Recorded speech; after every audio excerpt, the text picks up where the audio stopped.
Halo semuanya, Assalamualaikum warahmatullahi wabarakatuh.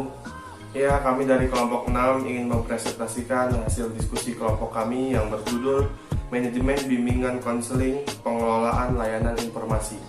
Sebelum kami akan mempresentasikan hasil diskusi kami akan memperkenalkan masing-masing nama dari kelompok kami.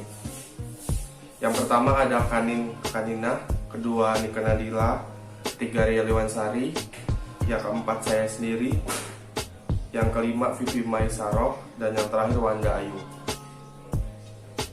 Oke, saya akan membacakan slide pertama. Slide pertama, A. Pengertian layanan informasi, yaitu layanan BK memungkinkan peserta didik menerima dan memahami berbagai informasi yang dapat dipergunakan sebagai bahan pertimbangan dan pengambilan keputusan untuk kepentingan peserta didik. Slide selanjutnya akan dibacakan oleh Ria Lewansari.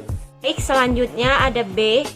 Jenis layanan informasi. Informasi pendidikan, informasi tentang pendidikan sekolah yang mencakup semua data mengenai variasi program pendidikan sekolah dan pendidikan prajabat dari berbagai jenis. Informasi jabatan, informasi tentang dunia pekerjaan yang mencakup semua data mengenai jenis-jenis pekerjaan yang ada di masyarakat serta posisi dalam lingkup suatu jabatan. Informasi sosial budaya, informasi tentang proses perkembangan manusia muda serta pemahaman terhadap sesama manusia, mencakup semua data dan fakta mengenai tahap-tahap perkembangan serta lingkungan hidup fisik dan psikologis. Baik, selanjutnya akan dibaca oleh Pipi. Baik, di sini saya akan membacakan slide selanjutnya. Ada tujuan pemberian layanan informasi. Yang pertama, siswa membutuhkan informasi yang relevan sebagai masukan dalam mengambil ketentuan mengenai pendidikan lanjutan sebagai persiapan untuk memangku suatu jabatan di masyarakat. Yang kedua, ada membantu siswa untuk berpikir lebih rasional tentang perencanaan masa depan dan tuntutan penyesuaian diri daripada mengikuti sembarang keinginan. Dan yang ketiga, ada menyadarkan siswa akan hal-hal yang tetap dan stabil, serta hal-hal yang akan berubah dengan bertambahnya umur dan pengalaman. Baik, untuk slide selanjutnya akan dibacakan oleh Wanda Ayu Saputri. Baik, untuk slide selanjutnya ada metode layanan informasi di sekolah. Yang pertama, ada ceramah. Ceramah merupakan metode pemberian informasi yang paling sederhana, mudah, dan murah. Dalam arti bahwa metode ini dapat dilakukan hampir oleh setiap petugas di bimbingan dan konseling di sekolah. Yang kedua ada diskusi. Penyampaian informasi kepada siswa dapat dilakukan melalui diskusi. Diskusi semacam ini dapat diorganisasikan baik oleh siswa sendiri maupun oleh konselor atau guru. Yang ketiga ada karya wisata. Penggunaan karya wisata untuk maksud membantu siswa mengumpulkan informasi dan mengembangkan sikap-sikap yang positif. Menghendaki siswa berpartisipasi secara penuh baik dalam persiapan maupun pelaksanaan sebagai kegiatan terhadap objek yang dikunjungi. Yang ketiga ada buku panduan. Yang keempat ada buku panduan. Buku panduan seperti buku panduan sekolah atau panduan perguruan tinggi. Buku panduan kerja bagi para karyawan. Dan yang terakhir ada konferensi karir, yaitu dalam konferensi karir, para narasumber dari kelompok-kelompok usaha, jabatan atau dinas lembaga pendidikan, dan lain-lain yang diundang mengandalkan penyajian tentang berbagai aspek program pendidikan dan latihan pekerjaan yang diikuti oleh para mahasiswa. Baik, slide selanjutnya akan dibacakan oleh Nika Nadila. Penggunaan informasi untuk keperluan bimbingan. 1. Dalam pelayanan individual. Pelayanan bimbingan secara individual terutama terlaksana dalam wawancara konseling. Selama proses konseling berlangsung, konselor akan memberikan informasi kepada konseli. Entah konselor ditanyai mengenai sesuatu, entah konselor menyampaikan informasi atas prakarsa sendiri. Yang kedua, dalam pelayanan kelompok.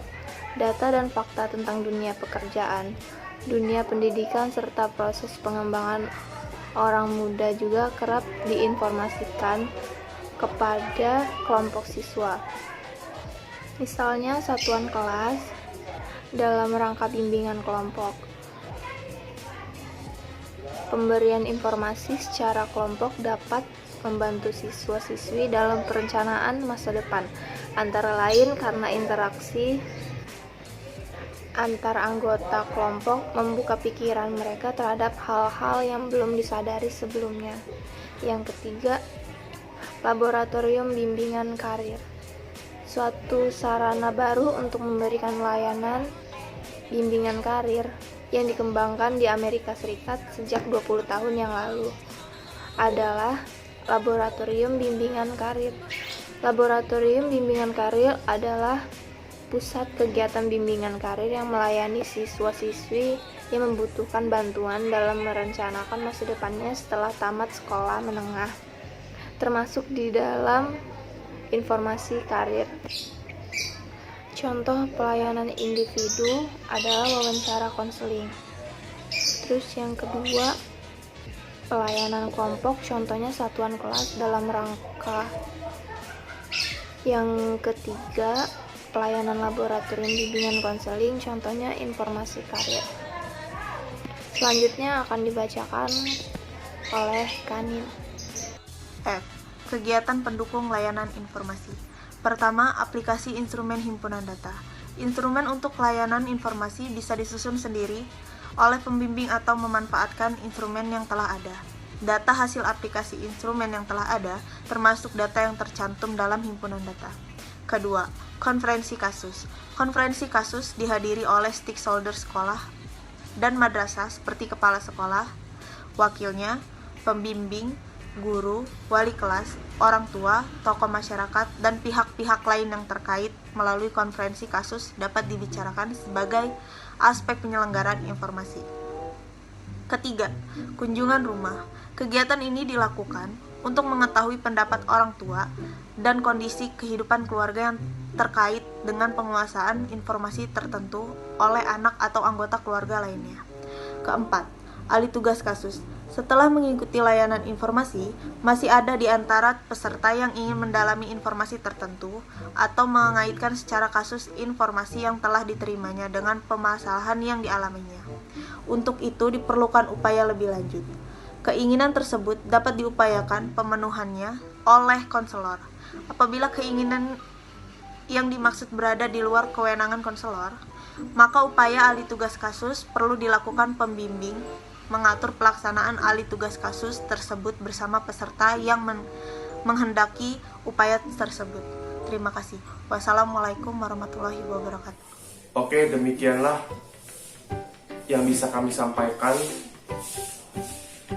Jika ada yang ingin bertanya, kami buka 7 orang buat penanya. Kami persilakan. Oke, makasih yang sudah mengikuti diskusi kelompok kami pada hari ini. Kami tutup. Wassalamualaikum warahmatullahi wabarakatuh.